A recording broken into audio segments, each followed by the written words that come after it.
Doctores, buenas noches. Bien, hoy vamos a tener la sesión acerca de la etapa decisoria y medios impugnatorios. Em, Quería comentarles algo, dado que mañana sábado teníamos programado la sesión de amparo contra resolución judicial.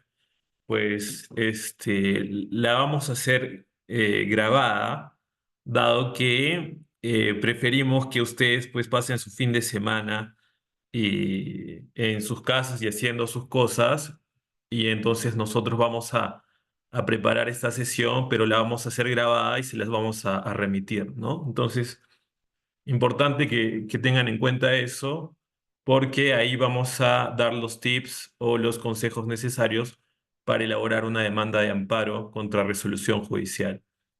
Sin perjuicio de ello, ya hemos visto cómo redactar una demanda, ¿no? Ya sabemos cómo redactar una demanda en menos de una cara, ¿no? Entonces, no va a haber problema ni mayor, o sea, inconveniente en elaborar la sesión grabada, porque ustedes ya tienen las bases para poder comprender esta sesión. Entonces, como todas las noches, vamos a repasar la sesión anterior, ¿no? Hemos visto lo que es la etapa probatoria, ¿no? Que empieza con la fijación de puntos controvertidos. Y vamos a proyectar entonces las diapositivas pasadas para este, verificar esto, ¿no?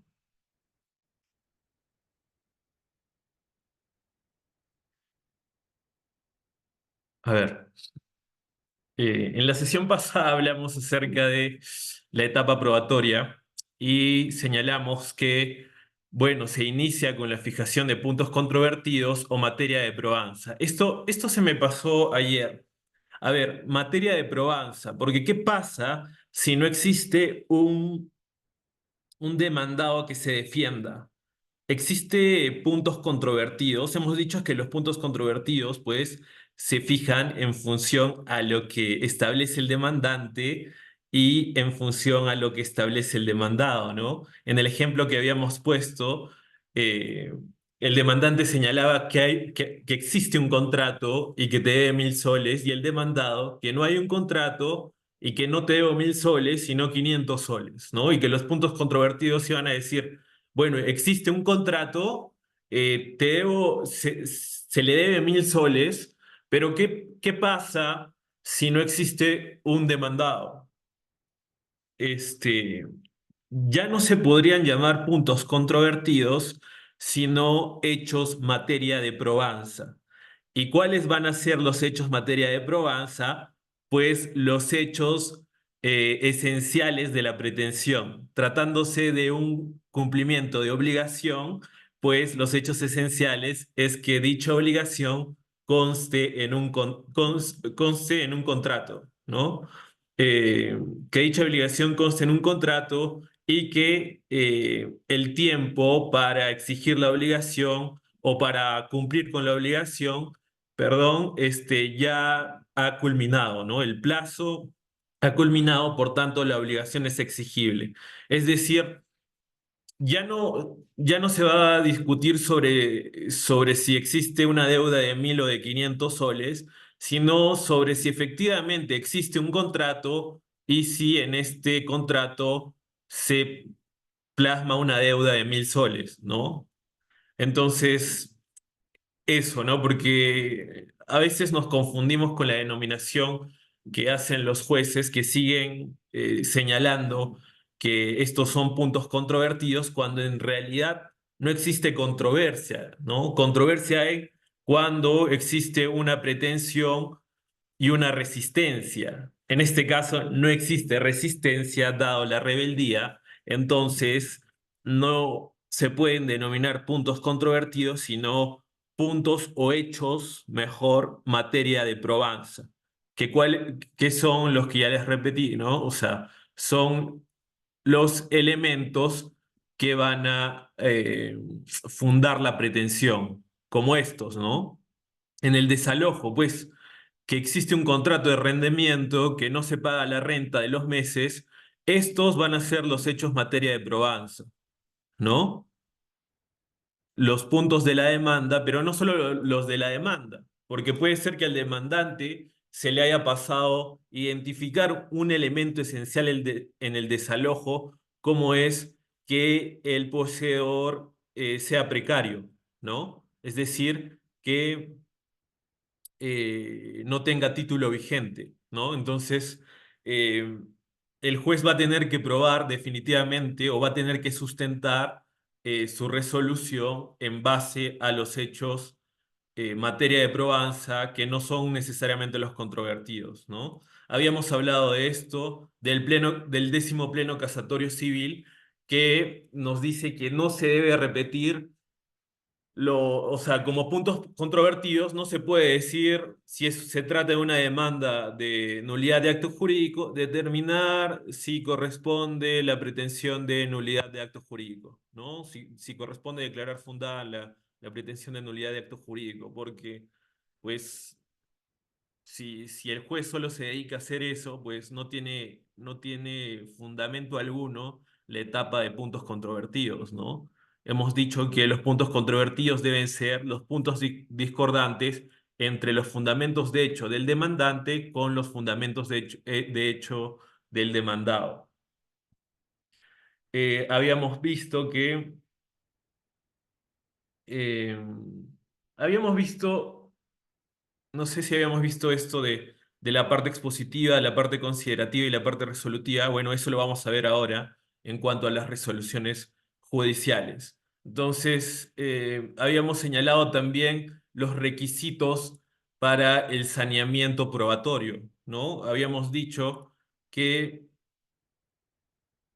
los requisitos para el saneamiento probatorio es que estos cumplan, la fuente de prueba cumpla con la conducencia, la utilidad, la licitud, la pertinencia, ¿no?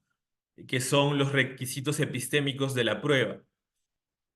Y ya habíamos dicho que es pertinente un medio probatorio cuando se limita a los hechos controvertidos debidamente fijados en base al objeto del proceso, ¿no? Es decir, es pertinente tu prueba si está vinculada a probar los hechos que hemos fijado como puntos controvertidos, ¿no? Entonces es importante tener en cuenta que cada etapa da pie a la otra, ¿no? Entonces, si de todos los hechos esbozados en la demanda y de todos los hechos esbozados en la contestación se identifican los necesarios, que son los elementos de la pretensión, pues, ¿por qué probar otros hechos, no? Entonces, toda prueba destinada a probar hechos accesorios o innecesarios, pues tendría que ser descartada, ¿no? Igual en la conducencia, ¿no? que, que las pruebas pues se ajusten a las formas legales o los requisitos establecidos en el Código Procesal Civil. La utilidad igual, ¿no? Que ésta tenga de verdad un poder de convencimiento en el juez, ¿no? No se puede presentar cualquier prueba, ¿no? O sea, no se puede presentar, no sé, unos correos electrónicos donde ni siquiera hay acuse de recibo y ni siquiera existe, o sea, y ni siquiera estos son fedateados, ¿no? Por algún notario. Es decir, realmente no es útil, ¿no? O sea, no va a causar ningún grado de convencimiento porque no tiene ni fecha cierta, ni acuse de recibo, y menos está fedateado por un notario. Y la licitud se refiere a que los medios probatorios no se obtengan violando el ordenamiento jurídico, ¿no? Entonces, estos son los requisitos que tienen que tener los medios probatorios para ser considerados como prueba. Hemos dicho que cuando los medios probatorios son considerados como pruebas, pues es porque el juez los va a usar para sustentar su resolución, ¿no? Su sentencia o su auto, ¿no? Porque vamos a ver que tanto las sentencias como los autos necesitan estar motivados y motivados en hechos, ¿no? No solamente en derechos, sino en hechos. Y esta sesión va a ser, pues,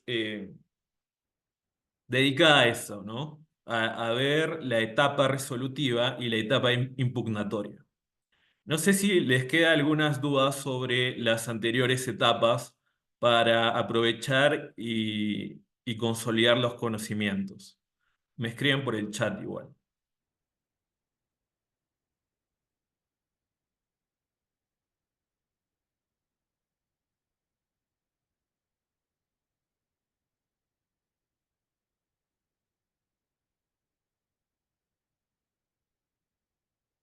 Todo claro, ¿no? Pero igual, esta sesión de los medios impugnatorios y de la etapa resolutiva, pues creo que sí les va a causar un poco más de dudas, ¿no? Porque no sé si ustedes eh, saben la diferencia entre errores improcedendo, errores injudicando, errores de hecho, errores de derecho.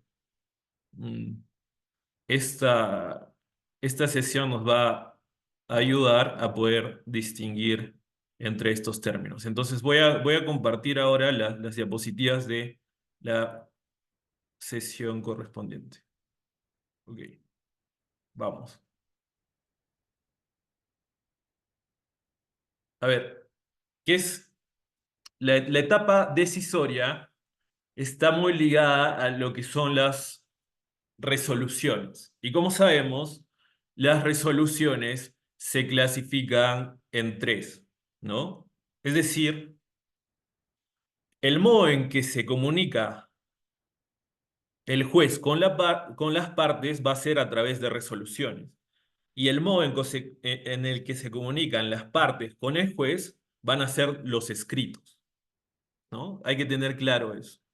Como hemos visto, es un triángulo. Entonces, el juez va a responder a las partes mediante las resoluciones y las partes mediante escritos.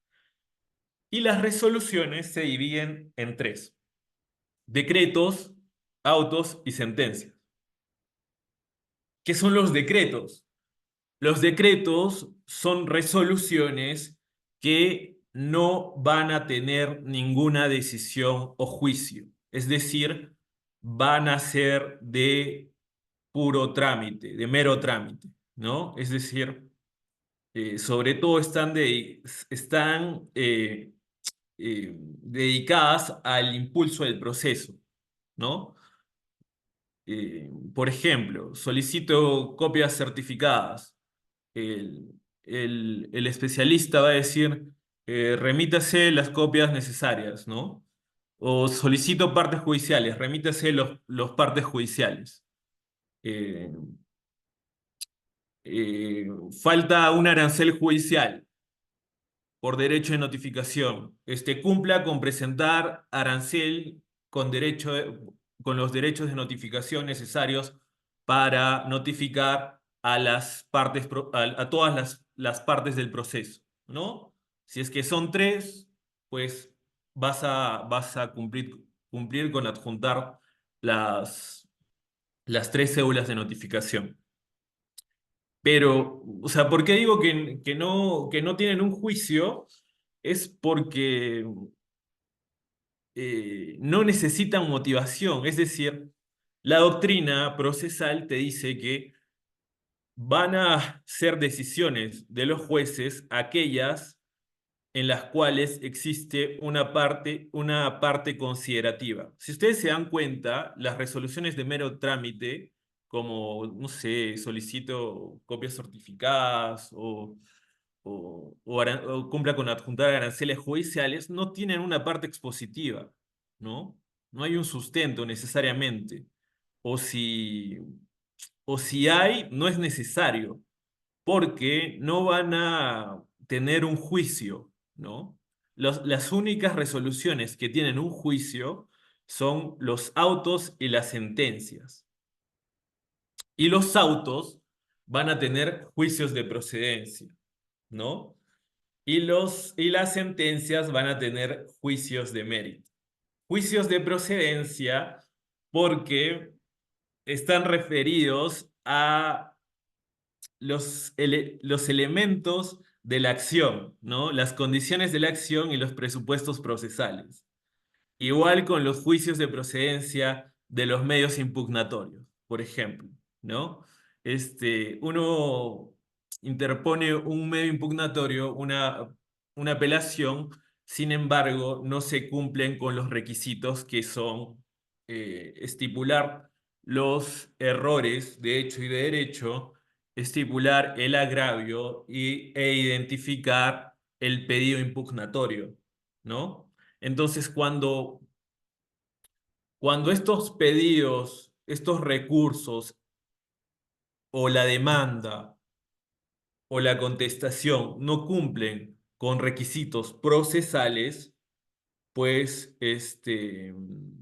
a través de un auto o sea, se va a verificar eh, si estos cumplen con los requisitos de procedencia, ¿no? Entonces, eso es importante distinguir en cuanto a la sentencia, donde la sentencia, pues, va a contener juicio de mérito.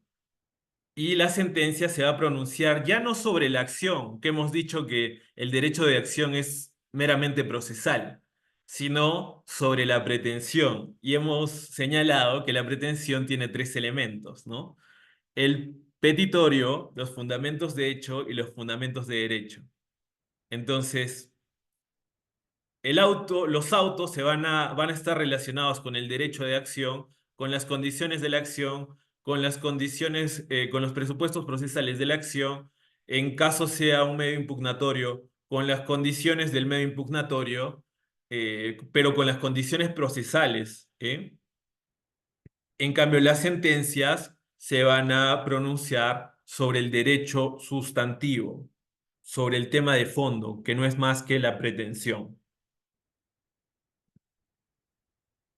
Una vez claro esto, vamos a identificar cuáles son los requisitos que tienen que tener los autos y las sentencias, que es donde hay un juicio. El requisito esencial es que exista una motivación, ¿no? Y no una motivación basada en cualquier criterio subjetivo, ¿no? Es decir, eh, el juez no puede decir, es imposible que el demandante haya conocido la causal de resolución del contrato, ¿no? O sea, no puede utilizar este tipo de términos muy subjetivos como que es imposible si es que no están sustentados en los criterios objetivos como son la lógica, la ciencia y las máximas de la experiencia, ¿no? El juez, ¿qué quiere decir eso, no? Que el juez al valorar los medios probatorios tiene que valorarlos en base a la lógica, la ciencia y las máximas de la experiencia. ¿Qué es una máxima de la experiencia, no?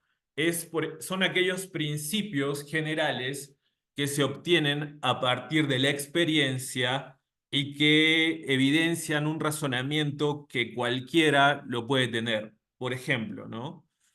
La máxima es de la experiencia de la diligencia, dice. La persona diligente toma precauciones razonables para evitar daños. Esta máxima se aplica en los casos de negligencia, donde se espera que una persona razonable habría tomado ciertas precauciones en una situación particular. ¿No? O sea, es decir, son aquellos fundamentos lógicos que tenemos como ciudadanos, ¿no? Es decir, es razonable que una persona diligente, por ejemplo, en el caso de una persona jurídica que se dedica al- a la educación, no puede ser posible que, que como que argumente que le engañaron en la firma de un contrato, ¿no? Por ejemplo, cuando celebraron el contrato de compra-venta, argumenta esta institución que se le ha engañado ¿no? Se le ha dicho que a efectos de eludir impuestos por la habitualidad. Por ejemplo, ustedes saben que se paga impuestos por habitualidad cuando existe más de dos ventas en un mismo ejercicio fiscal, ¿no? Entonces, por ahí, esta institución, esta persona jurídica, podría alegar que se le ha engañado diciendo que a fin de no pagar impuestos en un mismo año, celebremos un contrato preparatorio en lugar de un contrato definitivo, ¿no? Pero es posible, o sea, como que una persona jurídica con tantos años de experiencia, no sé, ponte sea, esta persona sea eh, una empresa dedicada a la asesoría legal y tributaria y contable. O sea, la máxima de la experiencia te dice, ¿será posible que esta persona se le pueda engañar así y que en vez de celebrar un contrato definitivo, se celebre un contrato preparatorio? Pues te dice no, dadas las características de la empresa y además no solo de la empresa, todo ciudadano debe tener la necesaria diligencia al celebrar actos jurídicos, ¿no? Entonces, a eso se refiere con las máximas de la experiencia, aquello que no resulta razonable para nadie, ¿no? O sea, en base a los hechos, ojo. Y la ciencia se refiere a, por ejemplo, los peritajes, ¿no? Los peritajes psicológicos que se realizan para probar el daño en una indemnización de daños y perjuicios. El juez, al decir, al sustentar en su resolución, en su sentencia, no existe daño, que es un elemento de la responsabilidad civil, pues no puede decir no existe daño porque a la señora se le nota contenta. No, no podría sustentar su decisión en eso. Va a tener que sustentar su decisión en, si es que se trata de un daño moral, en lo que dice la ciencia acerca de los daños morales. ¿Y quiénes son los expertos en la subjetividad moral? Pues los psicólogos, ¿no? Entonces el juez va a tener que recurrir a un peritaje psicológico para sustentar que hubo daño o no hubo daño, ¿no? Cuando ustedes vean en una resolución que el juez simplemente dice, es ilógico que tal persona, pues, a ver, dame criterios objetivos, ¿no? Si bien la lógica es un fundamento, pero la lógica actúa a partir de premisas generales, ¿no? A partir de premisas generales que que se construyen y luego derivan en premisas específicas o particulares. Entonces, ¿cuál es la premisa general de la que tú partes para decidir esto? ¿No? Entonces, ojo con eso, porque muchos jueces, me ha pasado porque yo he visto amparos contra resoluciones judiciales en los que los jueces no sustentan de ninguna manera su decisión. Y no sé si han visto, por ejemplo, los autos calificatorios donde simplemente el secretario, porque normalmente los secretarios son los que califican, el secretario señala, eh, la norma dice que se deben cumplir con los presupuestos procesales y las condiciones de la acción, que son la legitimidad para obrar, el interés para obrar, competencia, capacidad y requisitos de la demanda. Y en la parte considerativa, pues señala de auto se tiene que se cumple con la competencia, con la capacidad, con la legitimidad para obrar, con el interés para obrar. En consecuencia, debe declararse, debe admitirse la demanda. Eh, Eso lo he visto, o sea, la mayoría de autos calificatorios o de autos de saneamiento simplemente señalan la norma y no hacen una motivación, ¿no? Y vamos a ver, vamos a identificar cómo es una correcta motivación, una justificación interna y una justificación externa.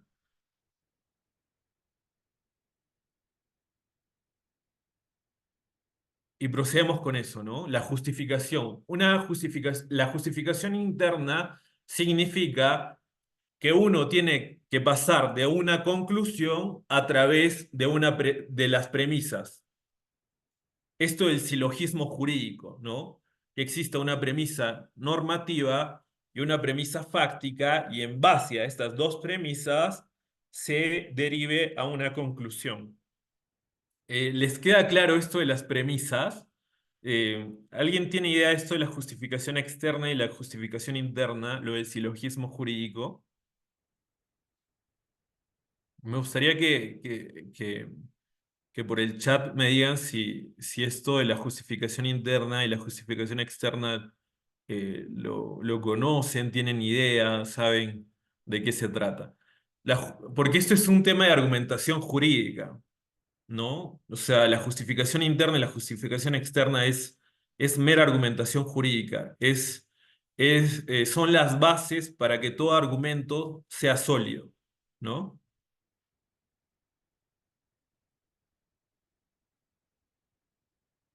La justificación externa son las sólidas razones para sustentar las premisas. Entonces, esto lo vamos a ver con un diagrama, ¿sí? Con un cuadrito. Acá está.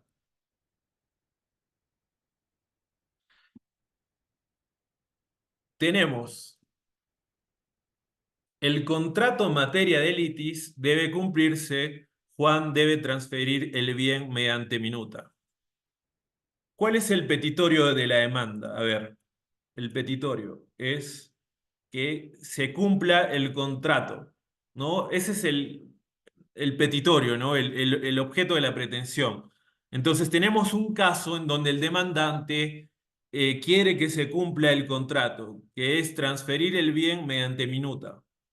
Señala en los fundamentos de hecho que existe un contrato definitivo donde se acuerda la transferencia del bien y que el demandado no cumplió con esa transferencia y que solo se entregó la mitad del precio, ¿no? No, y que para probar que es un contrato, pues se entregó la mitad del precio, ¿no? Esa es la prueba de que es un contrato, porque es y definitivo, porque implica la transferencia de un bien a cambio de la entrega del precio. Entonces, si se entregó precio, pues se tiene acreditado que estamos frente a un contrato definitivo de compra-venta. Y el demandado te dice, no era un contrato definitivo, sino un contrato preparatorio con arras de retractación. El precio fue entregado en calidad de arras de retractación.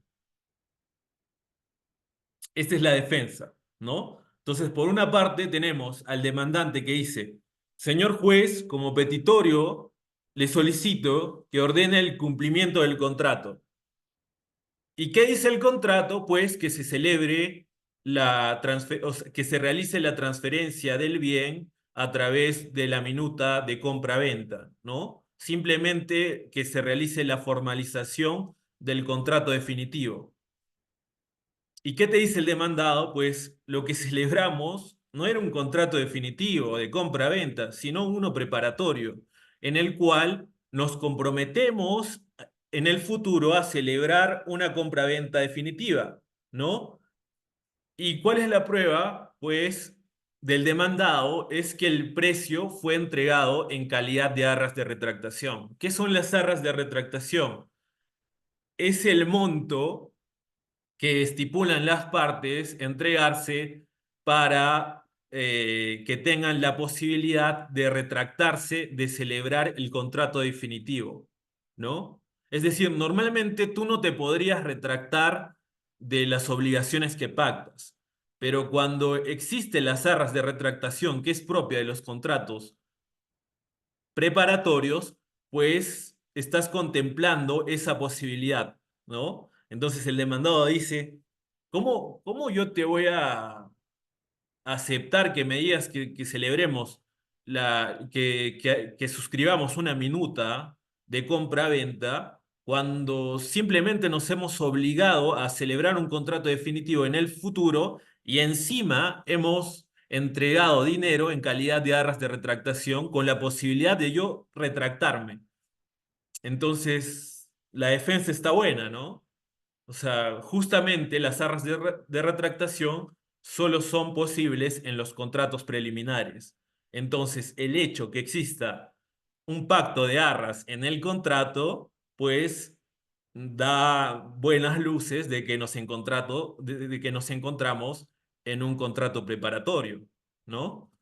Entonces, ¿qué debe tener la resolución? La resolución debe tener tres partes. Una parte expositiva, una considerativa y una parte resolutiva. En la parte expositiva, el juez va a señalar lo que señala el demandante, ¿no? El demandante me dice que quiere que ordene el cumplimiento del contrato por tales motivos. El demandado me dice que me expone que no debería atenderse a esta pretensión por tales motivos, ¿no? Los que ya hemos señalado. Y también en la parte expositiva, pues se suele, al menos en la sentencia, se suele dar un breve resumen de los actuados del proceso, pero lo esencial no es eso.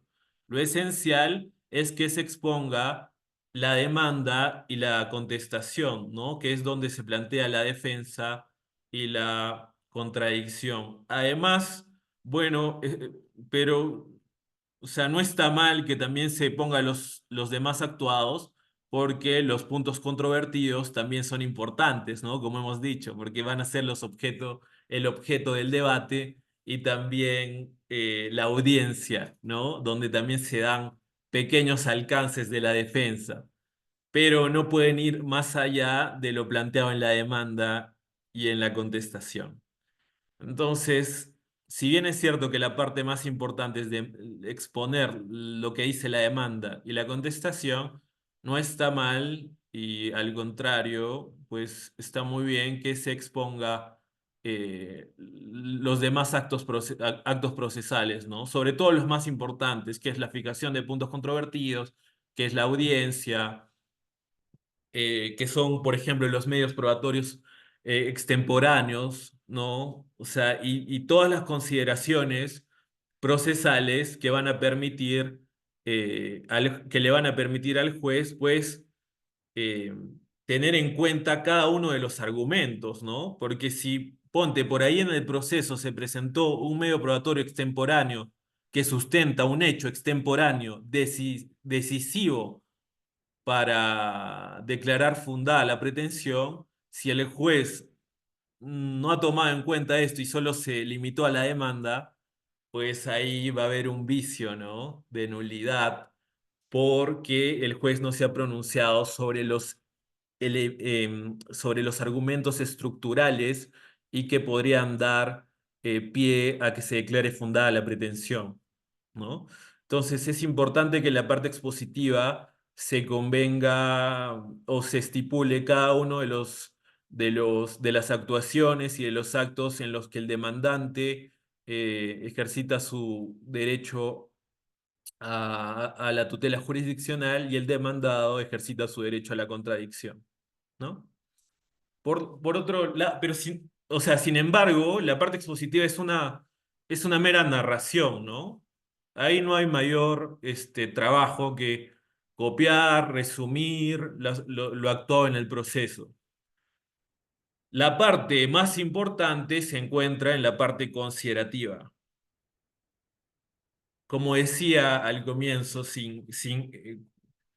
eh, al hablar de la demanda, ¿no? Y sus elementos sin hechos no hay paraíso.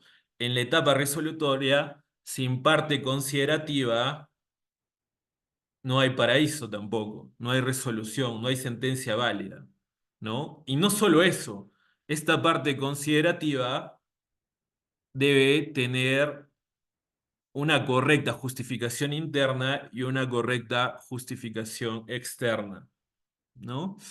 Que ya lo vamos a ver. Y por último, a ver, pero vamos a especificar qué es lo que se va a poner en la parte considerativa. Por ejemplo, si la demanda te dice existe un contrato definitivo donde se acuerda la transferencia del bien, pues la parte considerativa va a tener que pronunciarse sobre este argumento, ¿no? va a tener, en base a la parte expositiva, es decir, como hemos señalado, el demandante en su demanda señala que existe un contrato y que se acuerda la transferencia del bien. Bueno, pues el juez va a tener que pronunciarse sobre eso porque, no solamente porque lo ha propuesto el demandante, sino porque forma parte de los puntos controvertidos, ¿no? Es decir, ya no importa tanto lo que se haya estipulado en la demanda, sino lo que se ha estipulado en los puntos controvertidos. Pero ¿qué pasa si el juez simplemente en los puntos controvertidos señala determinar si corresponde declarar fundada la pretensión de nulidad de acto jurídico? Ahí, ¿qué va a decir acerca de los puntos controvertidos? No va a decir nada, ¿no? Por eso es importante tener en cuenta cada acto procesal, ¿no? Como la fijación de puntos controvertidos. Hemos dicho que tiene que basarse en el objeto del debate, ¿no? En lo que dice el demandante y el demandado, pero no solo en lo que dice, sino en lo que se contradicen, ¿no? Y no solo que exista una contradicción, sino que esta contradicción sea necesaria para probar la pretensión, ¿no? Lo que hemos visto en el desalojo, no importa si en el desalojo dice, pues Juan me citó a celebrar el contrato. O sea, eso no es importante. Por eso el juez no está, no está, obligado a pronunciarse sobre cada argumento del demandante o del demandado, sino sobre los argumentos que van a ser estructurales para declarar fundada la pretensión. ¿Y cuáles son estos argumentos estructurales? Pues los que están vinculados con el derecho sustantivo, ¿no? Por ejemplo, en este del cumplimiento del contrato, pues que existe un contrato y se pacte tal obligación. Esos son los argumentos sobre los cuales tiene que pronunciarse el juez. Y no solo sobre esto, sino sobre los argumentos de defensa que se centran en negar estos argumentos estructurales. No en los argumentos de defensa que se centran en negar cosas accesorias, ¿no? Sino los que se centran en negar estos elementos estructurales, que son estos, ¿no? Que no era un contrato definitivo, sino preparatorio, y que el precio fue entregado en calidad de arras de retractación. Entonces el juez debería decir, pues, eh, sobre el argumento del demandado de que no se trataría de un contrato definitivo, sino un contrato preparatorio con arras de retractación, pues la norma tal dice que en los contratos preparatorios se pacta la obligación de celebrar un contrato definitivo a futuro, ¿no? Y el juez debería decir, pues dado que en autos se verifica en el contrato tal en la cláusula décima, el pacto de arras de retractación, donde una parte se obliga a celebrar un contrato definitivo, pues eh, esta prueba resulta fehaciente para probar que nos encontramos frente a un contrato preparatorio, ¿no? Con arras de retractación. Lo mismo podría decir en cuanto al precio fue entregado en calidad. Dado que en la cláusula onceava se pacta las arras de retractación y que no solo se pacta con un nomen juris, no solo se dice eh, cláusula séptima sobre las arras de retractación, sino que en verdad se estipula. Las partes van a entregar la cantidad de 50 soles en calidad de arras de retractación, siendo que si una de las partes se retracta, va a tener que devolver las arras, pero dobladas, ¿no? Si es la parte que recibe las arras. Entonces, eso es lo que debería establecerse en la parte considerativa, ¿no? Mm, es decir, es la parte esencial. Y la parte resolutiva, pues simplemente va a decir, declare, se resuelve declarar fundada o infundada la pretensión, ¿no? La pretensión y ordenarse la ejecución, ¿no? Entonces, vamos con un ejemplo práctico, ¿no? Este es el silogismo.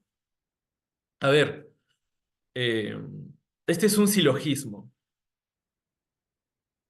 Existe una premisa normativa, existe una premisa fáctica y una conclusión.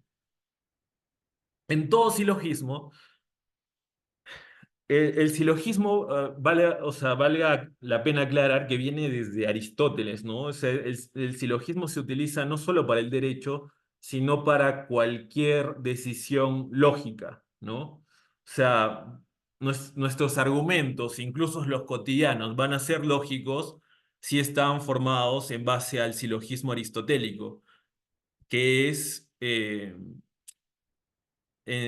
aquel en donde existe una premisa general, una premisa particular y una conclusión basada en estas premisas, ¿no?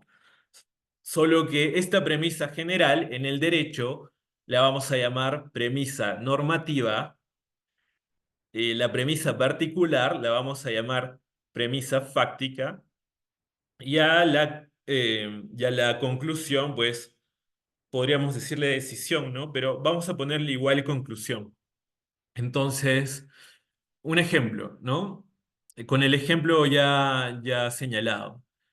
La premisa normativa. Si existe un contrato de compra-venta donde se pactan obligaciones, estas deben cumplirse, ¿no? Este tiene que ser la premisa general y está centrada en el artículo 1351 del Código Civil, que te dice que el contrato es obligatorio en cuanto a lo pactado en él, ¿no? Entonces, la idea es que cuando ustedes realicen una demanda, realicen una contestación, hagan su silogismo, ¿no? Como yo lo he hecho aquí, ¿no? Si existe un contrato de compra-venta donde se pactan obligaciones, estas deben cumplirse. Esa sería la premisa general o la premisa normativa. La premisa fáctica o la premisa específica. El contrato materia de litis es un contrato de compra-venta donde Juan se obliga a transferir el bien por minuta, ¿no? Es decir, pues el juez debería sustentar esto, ¿no? La norma me dice que en todo contrato de compra-venta, pues las obligaciones pactadas en él deben cumplirse. Y de autos, en la parte considerativa, ¿no? De autos se observa que el contrato materia de litis es un contrato de compra-venta donde Juan se obliga a transferir el bien por minuta.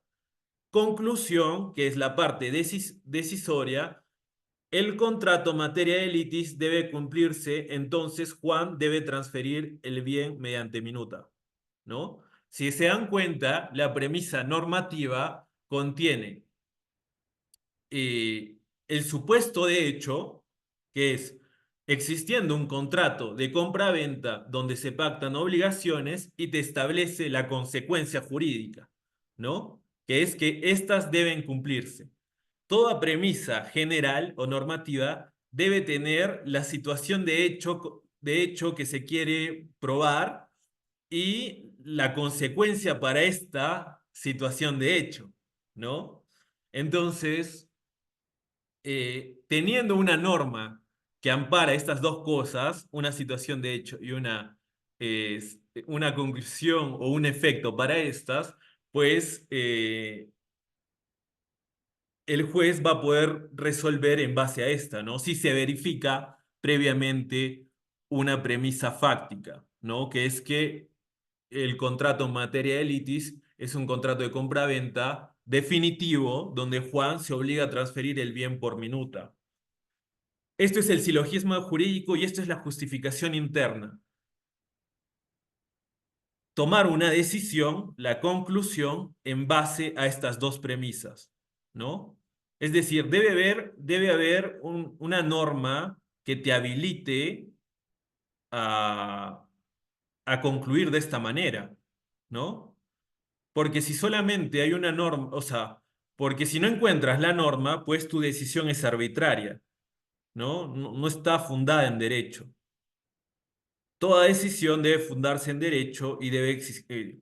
Y normalmente la premisa normativa, pues, es, está justificada en el petitorio, ¿no? En el petitorio donde el demandante, por ejemplo, pide el cumplimiento del contrato y, y el cumplimiento del contrato lo pide en función a un fundamento de derecho que sería el artículo 1351. Entonces, esa es la clave, ¿no? En la premisa normativa, pues, coloquen lo que quiere el demandante. Si el demandante quiere que se cumpla con un contrato porque existe una obligación pactada en un contrato, pues se coloca en la premisa normativa dicha pretensión, pero hay que colocarla a modo general, ¿no? De modo general. Si existe un contrato de compra-venta donde se pactan obligaciones, estas deben cumplirse. Ahora, esta no es una fórmula. Ustedes tienen libertad de poder crear sus silogismos como quieren, pero yo lo hago así para que la conclusión sea más obvia, ¿no? Entonces, si se prueba que existe un contrato de compra-venta, entonces el juez debe ordenar que se cumpla. Y la conclusión es, pues se ha probado que existe un contrato de compra-venta, entonces Juan o el juez debe ordenar que Juan debe transferir el bien mediante minuta. Entonces, mientras más claro esté su premisa, más clara esté su premisa normativa, pues su conclusión también va a ser más clara, ¿no? Entonces, esto es la justificación interna. Pero no basta con esto. O sea, eso es lo que pasa en los autos calificatorios, ¿no? Te dice la premisa normativa. Toda demanda debe cumplir con los requisitos para esta, que son los presupuestos procesales y las condiciones de la acción. Y en la premisa fáctica, pues el especialista te coloca. En autos se verifica que se cumple los presupuestos procesales y las condiciones de la acción. Y en la conclusión pone, dado que se cumplen los presupuestos procesales y condiciones de la acción, entonces debe admitirse la demanda. Esa es una decisión justificada, es una decisión motivada. Yo creo que no, ¿no? O sea, simplemente me está repitiendo lo que dice la norma, pero no se realiza una, una evaluación de los hechos, ¿no? Simplemente me está señalando o parafraseando como que para, para aparentar que existe una justificación, eh, esto, ¿no? Esto sería pues una justificación aparente, como lo vamos a ver, ¿no? Simplemente me señala lo mismo de la premisa general, pero me lo parafrasea como si fuera la premisa específica o la premisa fáctica, y en base a eso me resuelve, ¿no? Eso totalmente en contra de lo que se estipula para las resoluciones, que es una justificación interna y una justificación externa. A ver, ¿cuándo se convierte esta justificación interna en correcta? Cuando, pues, el juez te dice, el contrato en materia de litis es un contrato de compra-venta definitivo y ello se verifica de tal actuado de la cláusula primera, de la cláusula segunda, de la cláusula tercera. Sería una correcta justificación, ¿no? Porque ahí el juez pues está evaluando los hechos, ¿no? No solamente me está citando la norma. En verdad se ha dado el tiempo de valorar cada presupuesto procesal y condición de la acción en caso de un auto calificatorio, que es lo que hemos visto, ¿no? Entonces el juez ha dicho, existe capacidad porque de autos de la copia de DNI adjuntada se verifica que tiene más de 18 años. Listo, capacidad. Competencia. Pues el demandado domicilia en la ciudad de Lima. y la demanda se dirige al juzgado de Lima. Competencia del juez territorial. Listo, check. Legitimidad para obrar. Eh, nace de una relación jurídica sustantiva, porque de actuados se ve que quien firma el contrato es el demandante y la otra parte que firma el contrato es el demandado. Legitimidad para obrar, check. Interés para obrar. De autos se verifica la conciliación extrajudicial, donde participa el demandante y el demandado. Interés para obrar, check. Esa debería ser una correcta justificación, ¿no? Entonces, eh, es importante tener en cuenta esto. No sé, yo por ejemplo, en la universidad no tenía muy claro lo que era la justificación externa y la justificación interna, ¿no? O sea, porque habría que leer a los grandes filósofos del derecho, ¿no? Como Alexis, eh, que es una de las personas que habla acerca de la justificación interna y la justificación externa, ¿no? Y no solamente leer al Tribunal Constitucional, porque yo les voy a ser sincero, veo fallas en, por ejemplo, la sentencia del caso de Juliana Yamoja, donde el Tribunal Constitucional estipula cuáles son los vicios de la motivación. Y estos vicios de la motivación finalmente se van a centrar en la justificación externa y la justificación interna. Entonces, bastaba decir que no existe una correcta justificación interna y una correcta justificación externa y no, pues, darnos tantas causales, ¿no? Porque vamos a ver que existe la motivación insuficiente, la motivación aparente, la falta de motivación interna, pero por ejemplo, la insuficiente va a tener mucha conexión con una falta de motivación externa, ¿no? Entonces, ahí como que distinguir estas dos causales va a ser un poco complicado si no se tiene claro los conceptos básicos como es justificación interna y justificación externa, ¿no? Por ejemplo, aquí, otro ejemplo, ¿no? Si el recurso de casación, a ver, por ejemplo, en los autos calificatorios de casación contra resoluciones judiciales, ustedes saben que en las casaciones no se puede pretender una valoración de los hechos, ¿no? Sino que simplemente debe centrarse en una valoración jurídica.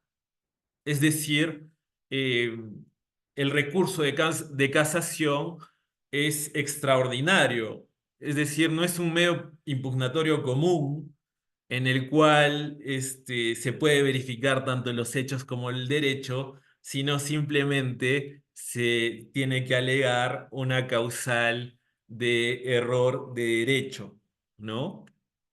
Entonces, normalmente se declara improcedente un recurso de casación cuando las causales que se invocan tienen que ver con los hechos. Entonces, por ejemplo, la conclusión de un juez que en un auto de calificatorio de casación de un juez supremo te dice, tú en tu recurso de casación, en las causales que identificas como D, E, F, G y H, pues eh, me expones situaciones de hecho, ¿no? O me expones, o no me dices cómo estas disposiciones que se invocan como vulneradas hubieran generado un fallo en sentido contrario por la sala superior. Es decir, bueno, estas causales no están destinadas a una revaloración probatoria, sino pues o sea, no se especifica cómo hubiese generado un fallo sentido, o sea, un fallo en sentido contrario por la sala superior, ¿no? En base a esto, pues la Corte Suprema resuelve declarar improcedente. Pero como vemos aquí, nuevamente no hay una justificación externa. No te dice eh, por qué es que dichas causales eh, deben ser declaradas improcedentes, ¿no? O sea, simplemente te está repitiendo la causal de improcedencia de la casación, que dice, cuando las disposiciones o las causales no indican cómo éstas hubiesen generado un fallo en sentido contrario por la sala superior, esta debe declararse improcedente. Y en la premisa fáctica, nuevamente te repite lo mismo, ¿no? O sea, no hay un verdadero análisis de los hechos. Es decir, no te dice por qué tales causales, pues, son declaradas improcedentes, ¿no? Y esa es una motivación aparente. Entonces, vamos a ir ahora con las causales específicas de Juliana y Amoja, ¿no? Por ejemplo, del caso de la sentencia del Tribunal Constitucional, donde te señala las causales de falta de una debida motivación. Por ejemplo, te dice la motivación incongruente. Vamos a explicarlo con ejemplo. Una motivación incongruente es, por ejemplo, cuando el demandado te dice en tu medio impugnatorio, el juzgado no ha evaluado el argumento de que no hay un contrato preparatorio. Es decir, el juez ha sentenciado y en esta sentencia simplemente te dice, existe un contrato definitivo. Pero hemos dicho que la defensa del demandado se centra en decir no es un contrato definitivo, sino un contrato preparatorio. Entonces, el juez tenía que pronunciarse sobre eso, ¿no? Y el juez de segunda instancia eh, simplemente te responde, el juzgado ha evaluado que hay un contrato definitivo. Es decir, o sea, tú le estás pidiendo de que el juez de segunda instancia, pues, evalúe de que no existe un contrato preparatorio y simplemente te dice, pues el juzgado de primera instancia ha evaluado que hay un contrato definitivo. Pero ya, y dónde te dice, pues de tal considerando de la sentencia, se verifica que el juez sí ha evaluado que existe un contrato preparatorio por tales motivos, ¿no? Si el juez, en vez de decirte eso, te dice, no, el juzgado ha evaluado que hay un contrato definitivo, ¿es congruente con lo que tú le estás pidiendo?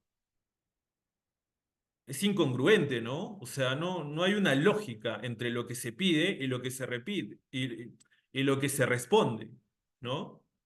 Entonces, ahí les pongo ese ejemplo para identificar cuando estamos frente a una motivación incongruente, ¿no? Cuando frente a lo pedido se responde una cosa distinta, ¿no? O por ejemplo, una motivación incongruente es cuando tú señalas como causal de nulidad de acto jurídico la falta de manifestación de voluntad y el juez pues termina justificando su decisión en la causal de objeto jurídicamente imposible. ¿No? O sea, o de oficio se le ocurre decir que existe eh, objeto jurídicamente imposible. Ahí el demandado puede decir, oye, señor juez, el demandante únicamente le ha pedido la falta de manifestación de voluntad y usted se está pronunciando sobre la causal de objeto jurídicamente imposible que no ha sido objeto de debate. O sea, su motivación es nula porque en cuanto a la causal de objeto jurídicamente imposible, yo no me he defendido. Simplemente me he defendido en cuanto a la causal de falta de manifestación de voluntad. Entonces, ¿por qué se declara nula cuando existen los errores en motivación? Porque finalmente las partes no van a estar en igualdad de armas, ¿no? O sea, se vulnera el derecho de defensa de las partes.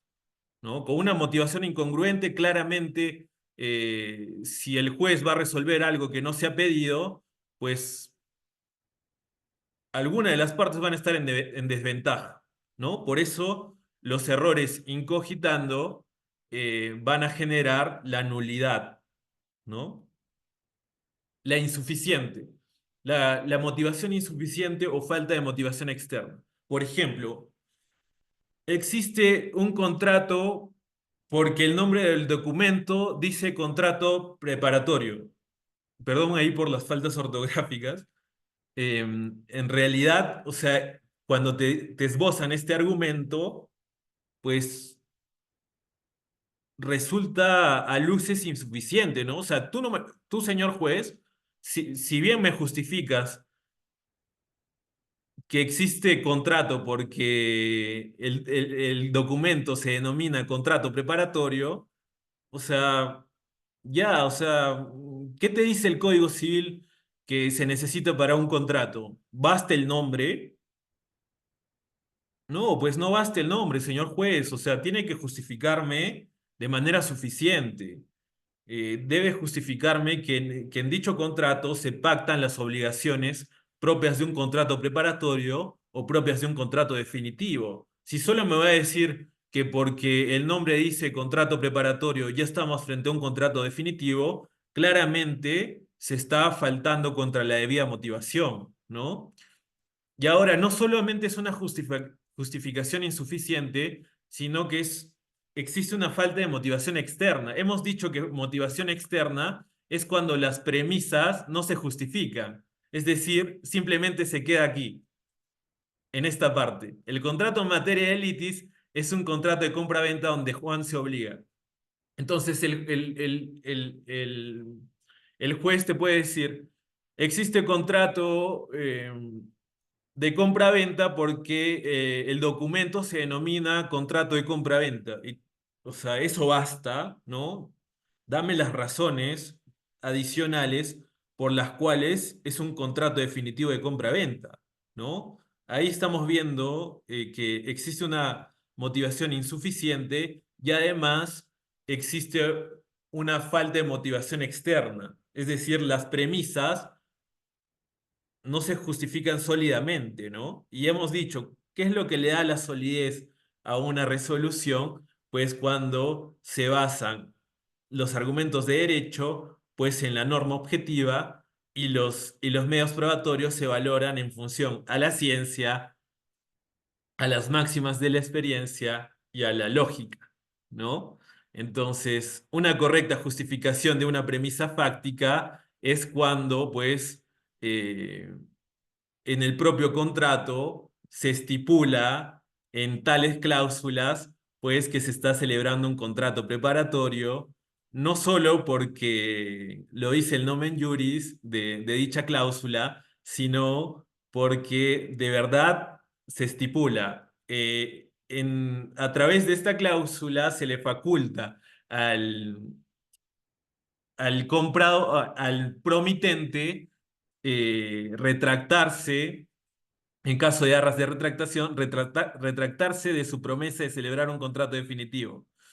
O para aprobar el contrato preparatorio, pues en dicha cláusula se faculta o se obliga el promitente a celebrar un contrato definitivo, ¿no? Entonces, eh, cuando no existe estos criterios, nos encontramos ante una motivación insuficiente o a una falta de motivación externa, ¿no? Que es finalmente una falta de justificación de las premisas, tanto fáctica como jurídica.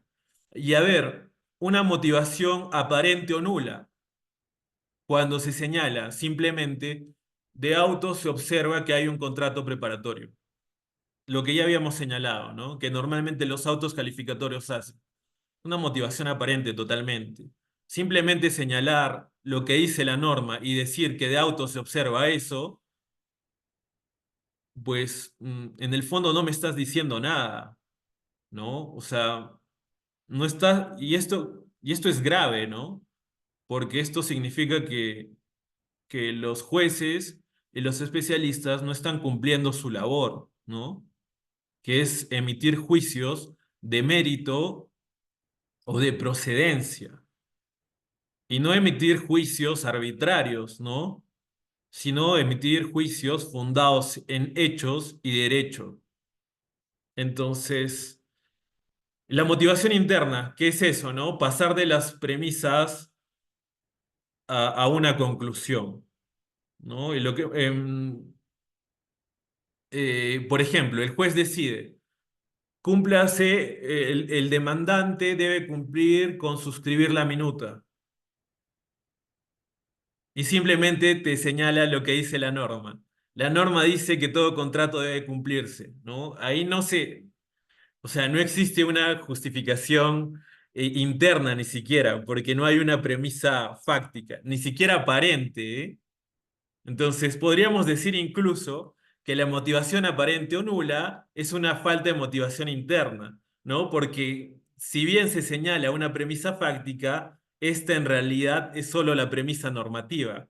Una premisa fáctica real es cuando el juez evalúa los hechos y los subsume al derecho. Cuando el juez pues no los evalúa o los hace de manera aparente, pues en realidad no tenemos una premisa fáctica y nos encontramos en una falta de motivación interna o de justificación interna, ¿no? Es decir, esto simplemente por decir que hay una premisa fáctica y no nos puede decir que estamos frente a una verdadera motivación interna, es decir, que la conclusión deriva de dos premisas, ¿no? Podríamos decir que no existe motivación interna y que la conclusión simplemente deriva de una premisa normativa, más no existe la premisa fáctica. Una falta de motivación interna es el argumento más escaso que existe, ¿no? Entonces, hay que tener bien claro estos puntos de la justificación interna, de la justificación externa, ¿no? Que no basta con construir tu silogismo, sino que tu silogismo debe estar justificado, ¿no? Por ejemplo, acá la premisa normativa está justificada, ¿no? Tú has sacado esta premisa general, has construido en base a una fuente válida en el derecho civil, que es el artículo 1355 del propio texto normativo, ¿no? Entonces, en cuanto a tu construcción de la premisa normativa, está consensuado, porque además acá podrías poner doctrina y jurisprudencia, y así sustentas tu premisa normativa, ¿no? Que tú la construyes. Es decir, la premisa normativa no es una citación textual de lo que dice el artículo, sino pues tú la construyes, ¿no? Y lo respaldas en los artículos y en la jurisprudencia y en la doctrina. Acá la justificación de la premisa normativa es correcta. En cambio aquí no existe ni siquiera una premisa fáctica, ¿no? Simplemente me estás repitiendo. Una premisa fáctica es cuando pues sucede esto, ¿no? Ello se verifica de tal actuado, de la cláusula primera, segunda, tercera, etcétera. Ahí de verdad sí existe un silogismo. Acá no. Acá hay un aparente silogismo. Es decir, no hay motivación interna. Acá sí hay silogismo y hay motivación interna y también hay motivación externa, ¿no? Y acá está lo bueno, que la argumentación no solamente se centra en la pretensión y los fundamentos de hecho del demandante, sino que un buen argumento debe responder a los argumentos, pues, de defensa, ¿no? Esta ya sería una motivación, pues, válida para un juez, ¿no? En el que te dice, estamos frente a un contrato definitivo de compra-venta y ello se verifica de tal actuado y de tal actuado, y no es un contrato preparatorio porque no existen aras de retractación y ello se verifica de tal. Cuando el juez tiene este tipo de resoluciones, pues no hay nada que hacer, la decisión es válida. Pero cuando el juez, pues, se queda acá, o peor aún, se queda aquí, podemos interponer un recurso impugnatorio.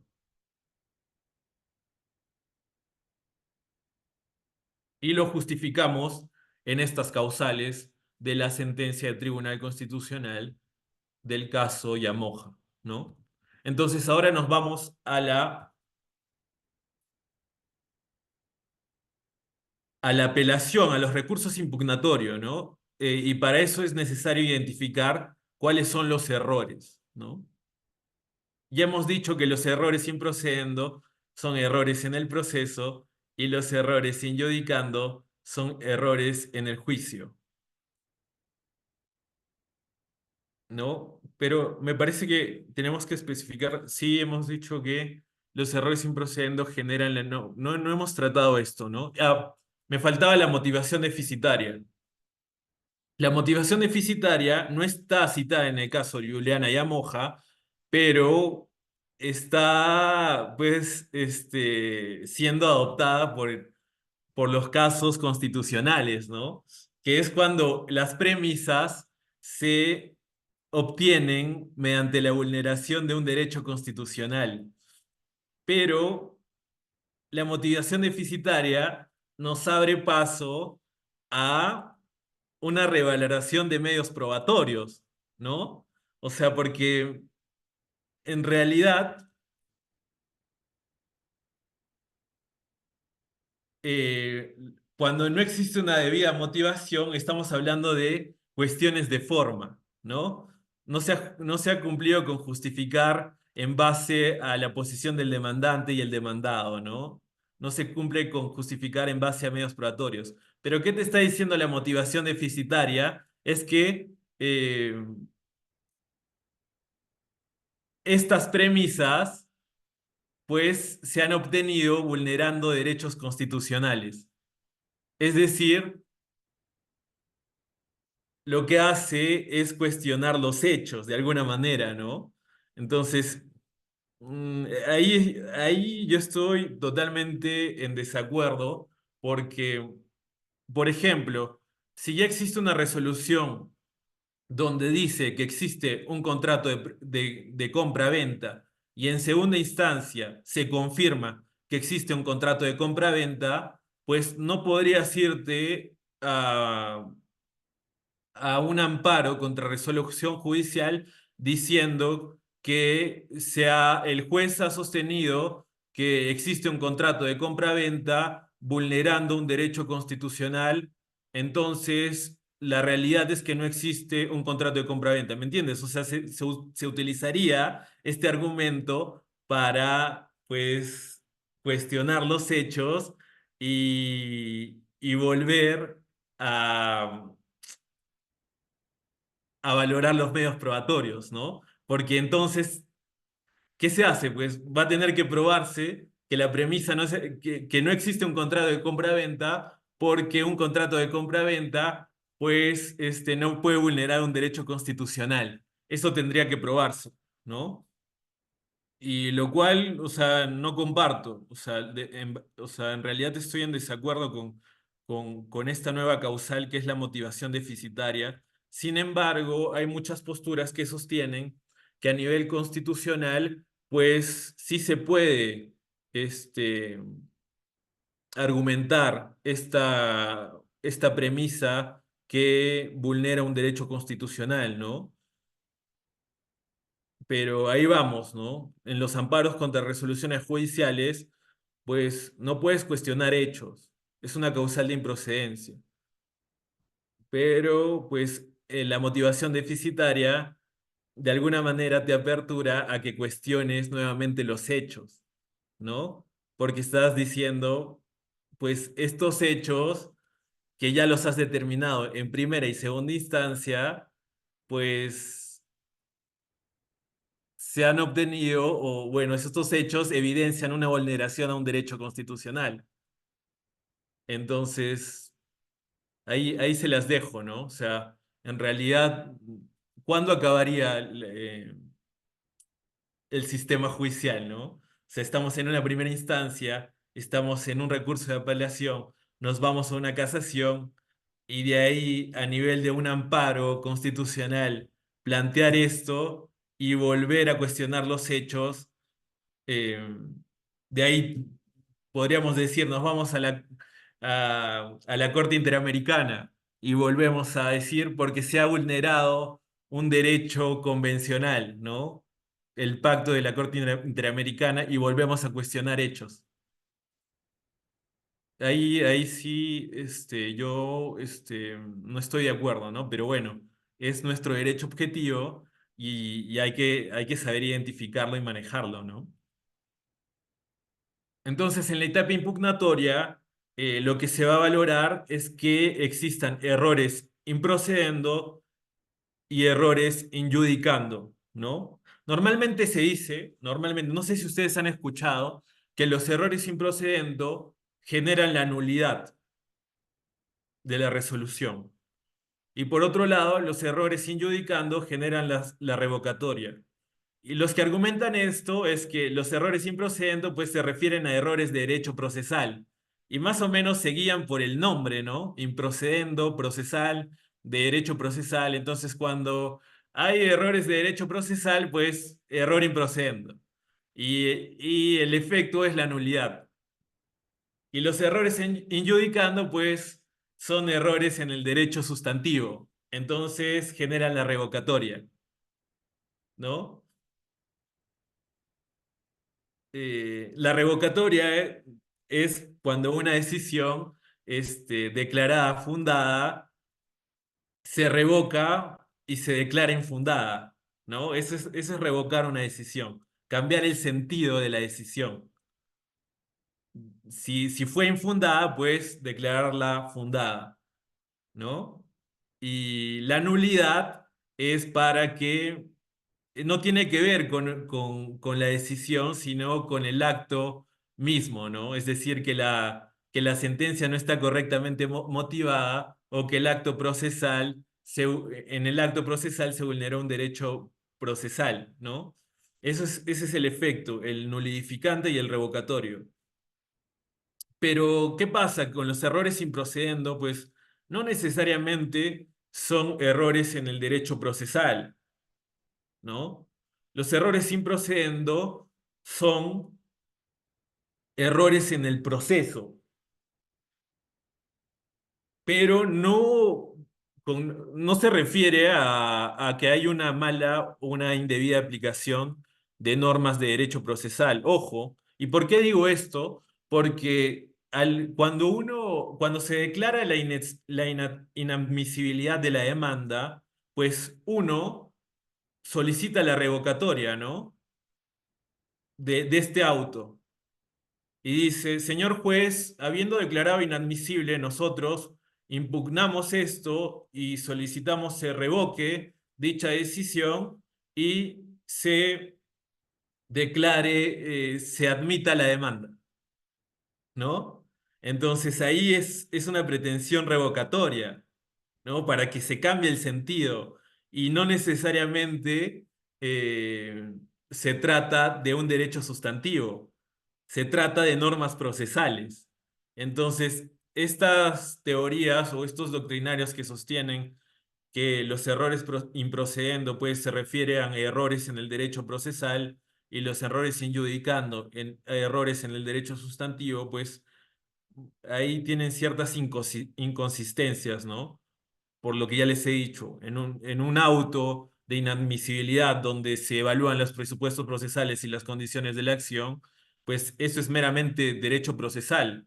Sin embargo, cuando uno va a apelar ese auto, solicita la revocatoria. Es decir, de inadmisible pasa a que se cambie el sentido del fallo, ¿no? Entonces, vamos a decir de una mejor manera que los errores improcedendo son errores en el proceso y los errores injudicando son errores en el juicio.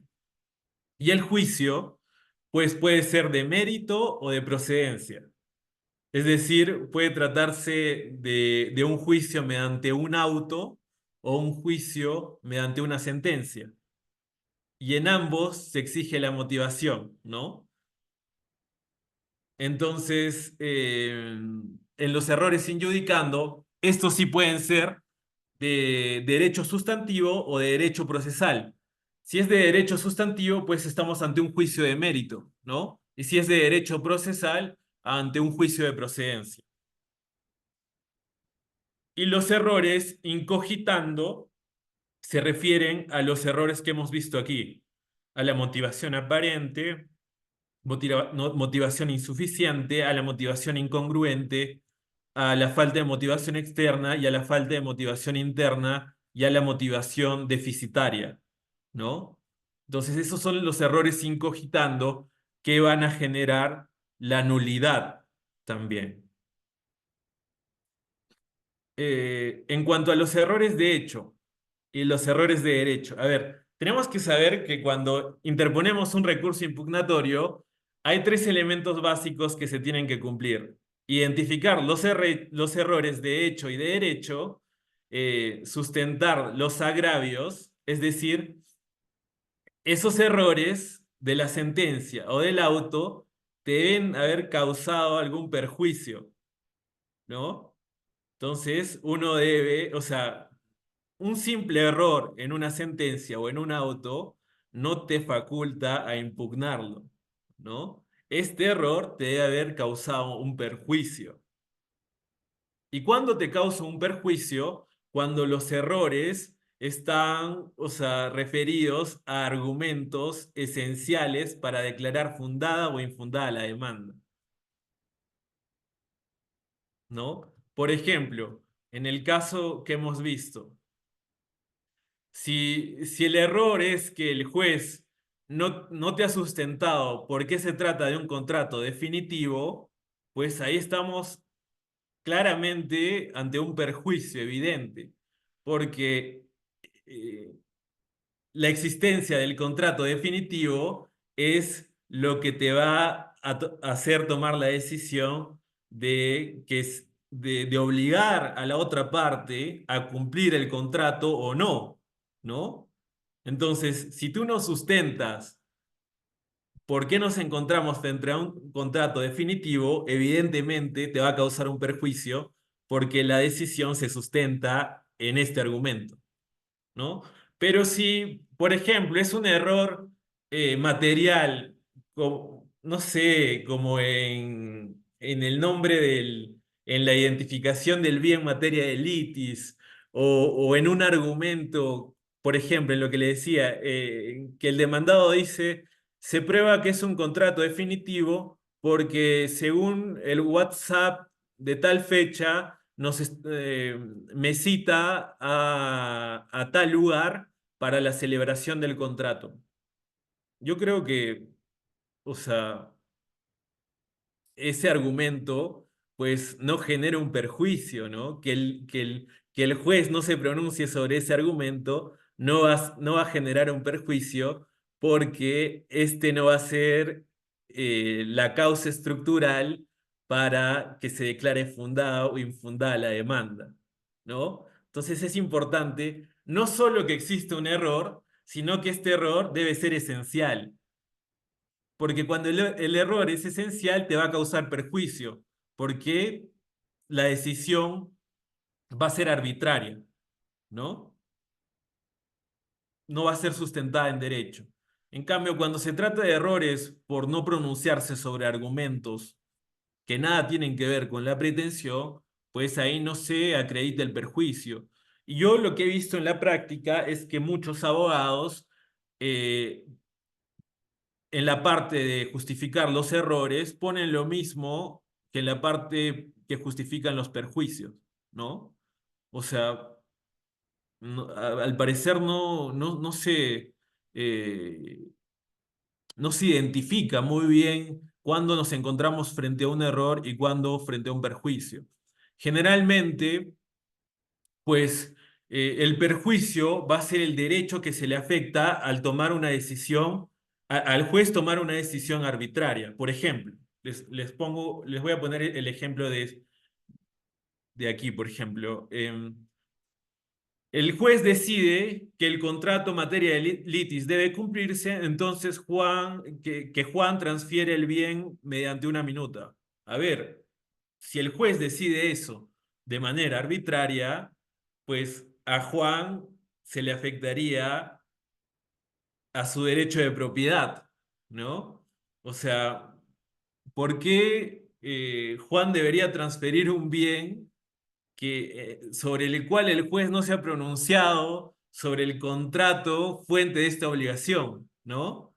O sea, y si lo hace sin pronunciarse, efectivamente va a ordenar algo arbitrario, lo cual va a generar una afectación en Juan a su derecho de propiedad, porque si estamos hablando de que transfiera una propiedad cuando no le corresponde, ¿no?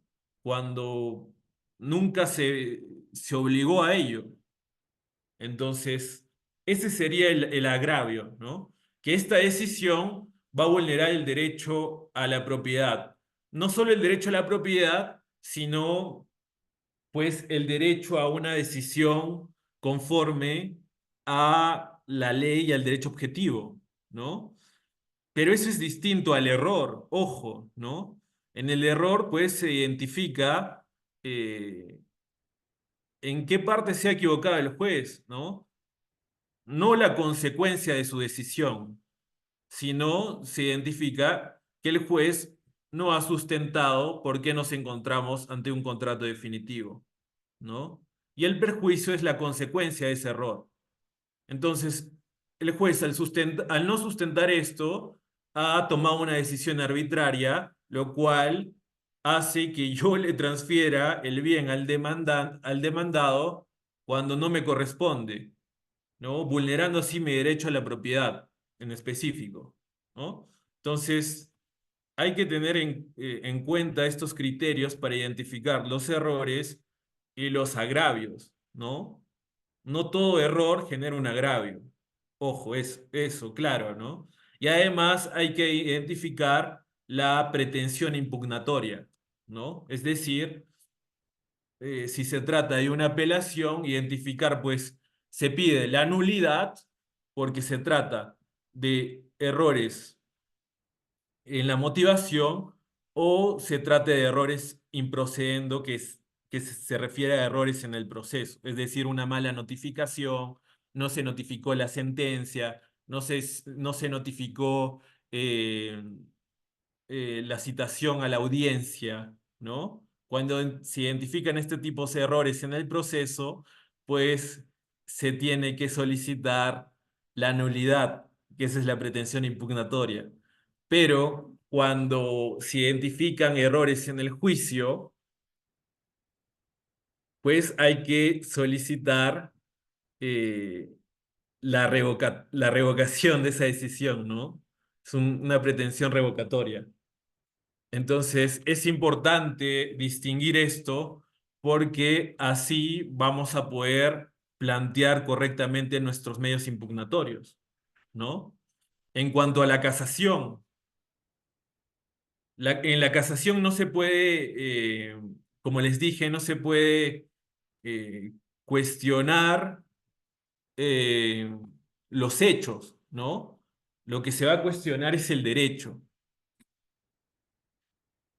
Y aquí pongo ojo con invocar tipicidad, antijuricidad, porque algunos abogados somos muy astutos y decimos que,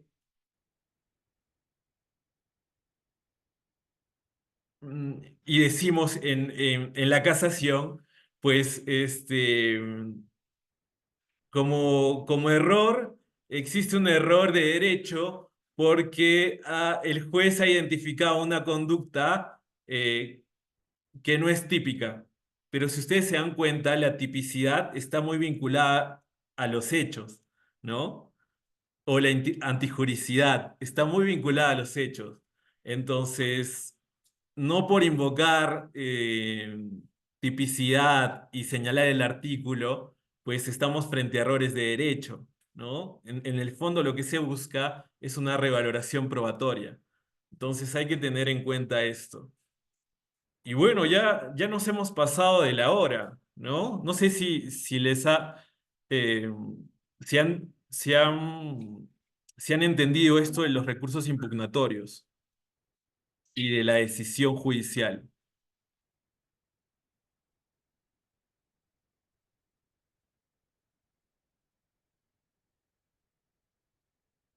Excelente. Entonces, ya habiendo explicado esto, pues no queda más que despedirme y agradecerles por estas sesiones y les voy a dejar la clase grabada acerca de cómo realizar una demanda de amparo contra resolución judicial. Además, igual voy a aprovechar en pasarles el link porque ayer quedamos en que íbamos a proyectar los otros videos. Entonces, les voy a pasar el link de este podcast para los que no tomaron atención.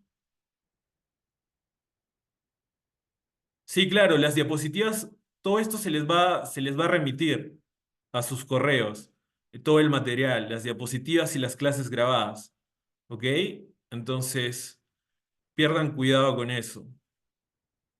Les voy a pasar igual el link que les dije y para que tengan en cuenta estos videos, ¿ok?